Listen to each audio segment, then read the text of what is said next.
As harvest continues across the state of Iowa, the Iowa Agribusiness Radio Network crew is out and about giving you a glimpse into the harvest process.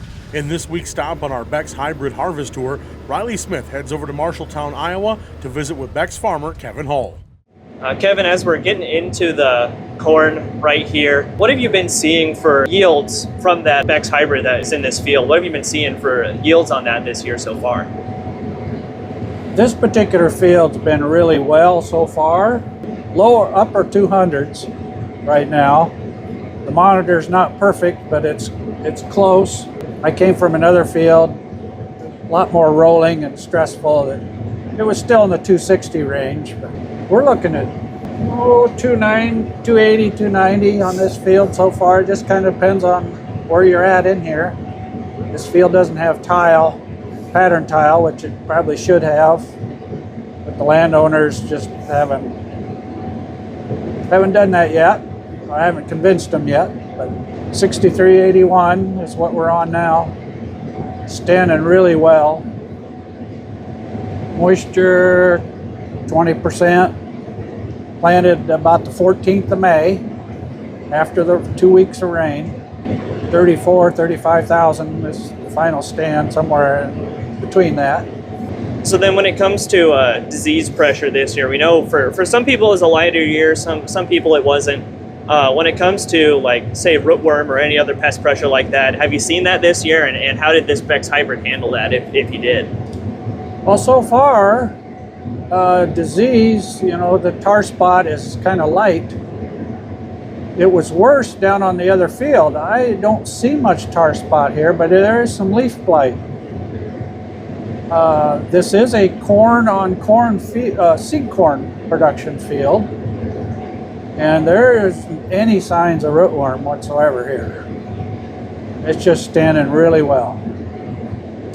And of course, you guys are part of that farm server, using that program, that precision ag technology. So far, what are your initial impressions of that farm server program, and what is it able to offer to your farm?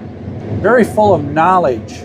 There's so much you can do with that. I mean, it's getting its data off your field view, and some of it you got to enter, but giving you the daily reports on crop growth stage, the accurate weather results that you can get from it, planting the varieties on the certain fields with the certain soil types is beneficial. There's more analysis in there from return on investment that I haven't got that far into it on that part yet, but there are a lot of things you can do with that thing that is very beneficial for me in the long run here, but I got to get it updated a little quicker. So.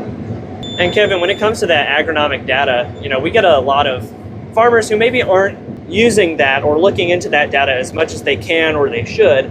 It can be difficult to process when you get all those numbers thrown at you. So through using that farm server and then just looking at that data that you're seeing, what's your advice to farmers who are maybe on the fence about using a data program like this and implementing it on their farm?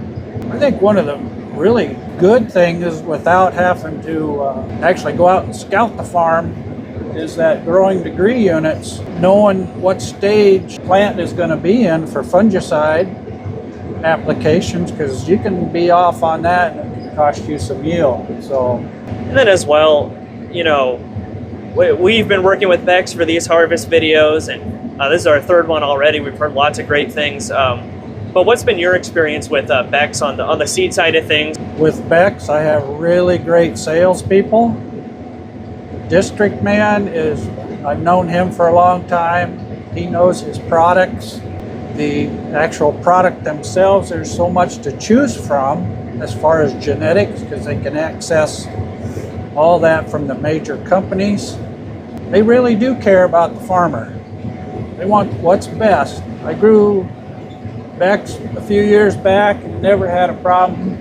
They're just a very good competitive company, but I like their values, what they stand for, just an all-around good company.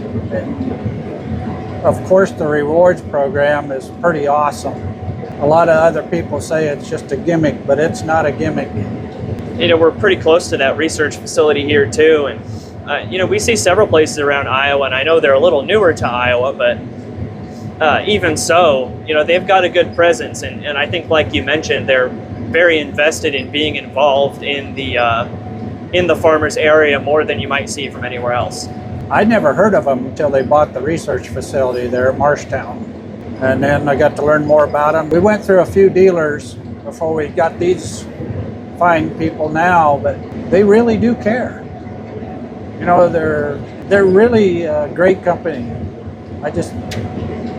I'm on a commitment plant for 3 years, and I'm going to enjoy every year of that. And I've already got 1 year down, and it has been the best experience I've ever had. My dealer they're just right on top of things all the time. All right, Kevin. Well, thank you very much for having us out here and allowing us a glimpse into how harvest is going for you. We wish you luck on the rest of harvest and for the rest of today as well. Well, I thank you very much for coming out.